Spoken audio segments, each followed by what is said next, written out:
Café no Parlamento de hoje recebe o deputado Major Meca, que abriu um horário aí na agenda para conversar com a gente, tomar um café quentinho. Gosta de café com adoçante ou com açúcar, deputado? Não, com açúcar. Com açúcar, né? É o original, é o normal, né? A gente Sim. nem ouve mais quem toma com açúcar. Mas o papo aqui não é o café. O papo aqui é uma demanda do senhor como policial. A gente tem a notícia que São Paulo diminuiu aí o número de homicídios, que é uma grande vitória, conquista, que São Paulo serve de exemplo para o restante do país, enfim, nesse segmento. Mas parece que não é exatamente isso, esse quadro tão bom assim que acontece quando a gente fala da vida de um policial militar, né, deputado? As polícias de São Paulo fazem hoje do nosso estado, através de dados estatísticos, o estado mais seguro do país. Tá. Ou seja... Isso é fato. Isso é fato. Pronto. Mas a verdade é a seguinte, nós temos a melhor polícia com os piores salários e os policiais mais desmotivados.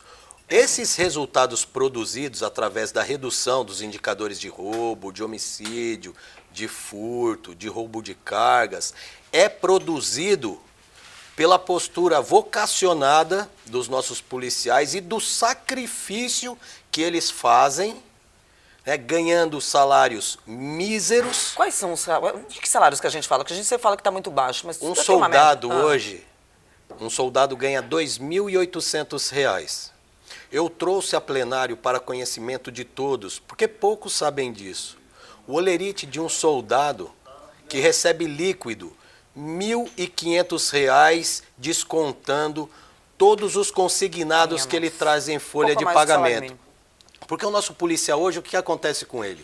Ele tira no mínimo 12 horas de serviço, que é o seu turno de trabalho, trazendo no seu corpo um equipamento de proteção individual, contando colete, cinturão, armamento, carregadores, algema, bastão, retrátil. É um aparato, né? É por volta de 10 quilos que ele traz no corpo. 12 horas no mínimo um turno de serviço. Se ele pega uma ocorrência, um flagrante, Aí... ele puxa 18, 20, até 24 horas. Aí dentro desse estresse físico, psicológico, porque o policial, quando ele tira um turno de serviço, ele tem que desembarcar da viatura, ele corre, ele pula um muro, ele rasteja. Às vezes, ele tem que enfrentar um oponente, um criminoso que está alterado psicologicamente, ele tem que entrar, às vezes, até numa luta corporal para dominar, algemar. Aí esse trabalho estressante, ele sai, ao invés dele ir para o seu horário de folga... Vai trabalhar. Ele vai fazer o bico. Porque ele que tem é normal na vida de um policial. A gente sempre ouve falar aqui. Tanto praça quanto oficial. Aí ele permanece naquele circuito de estresse físico, psicológico, espiritual. E isso hoje na nossa tropa acarreta o quê? Um número absurdo de separações conjugais. Aí o policial perde a sua família, a sua esposa. O que acontece? Às vezes até embriaguez. Chega até o suicídio. O número de suicídio na PM hoje é absurdo.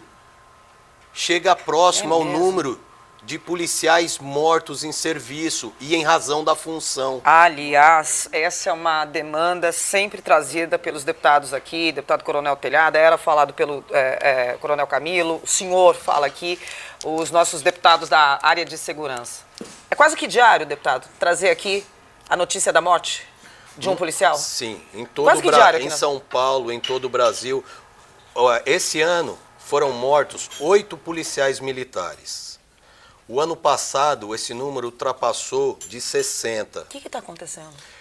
O nosso operador de segurança hoje, ele não tem, o Estado não dá estrutura para ele combater o crime organizado. O crime organizado hoje tem muito dinheiro, porque o tráfico de drogas, o tráfico de armas, o tráfico de pessoas e órgãos, isso daí faz o crime organizado ser uma atividade que no planeta só perde para o petróleo. E esse dinheiro ele é lavado em algum lugar, existe a lavagem desse dinheiro. Existem muita gente aí, muitos empresários que vivem desse dinheiro e tem a fachada de bom moço. Então, o Estado precisa de uma reforma do nosso Código Penal, do Código de Processo Penal, da Lei de Execuções Penais, de uma pena rígida para aquele criminoso que ofende a integridade física e tira a vida do operador de segurança.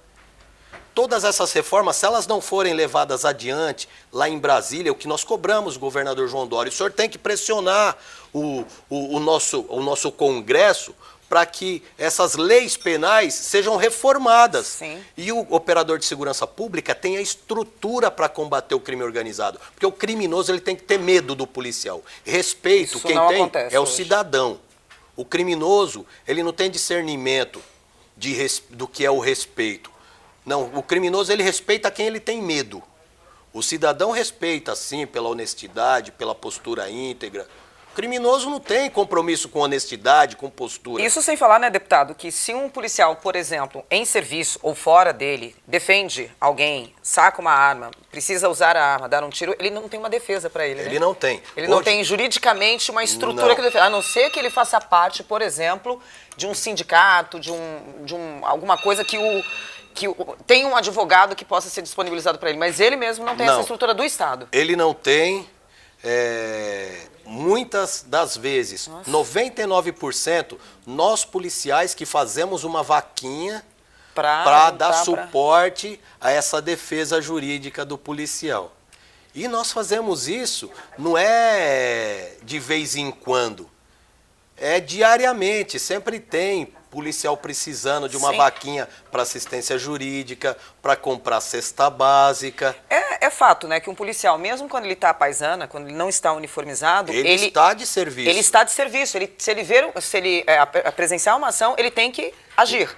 Senão ele é punido também, né? Inúmeros policiais nossos acabam perdendo a vida por essa questão do policial, ele está de serviço às 24 horas. Porque o policial, quando ele vê um crime ocorrendo, ele acaba intervindo, né, como um agente do Estado para restabelecer a ordem.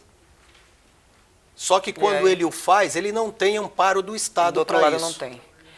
Deputado, obrigada pelo seu café aqui com a gente, ter aberto esse espaço na agenda para trazer essa demanda aí diária da vida de um policial e projetos de lei aí, imagino, da parte do senhor para essa área, para fortalecer e essa cobrança aí também do Executivo, né? Nós temos inúmeros e é uma satisfação muito grande poder conversar com vocês e ter essa oportunidade de levar para as pessoas que nos assistem, que nos acompanham, a verdade do que acontece nas ruas. Porque hoje o povo tem a impressão que nós políticos trabalhamos em benefício próprio e não em benefício de quem está lá na rua sofrendo as consequências de uma má gestão do Estado, do município e assim por diante. Deputado, seja sempre bem-vindo. Quer falar? Tem algum assunto aqui que está entalado na garganta, o que todo mundo precisa ouvir, ver? Vem tomar um café com a gente, tá bom? Obrigada, deputado. Seja sempre bem-vindo.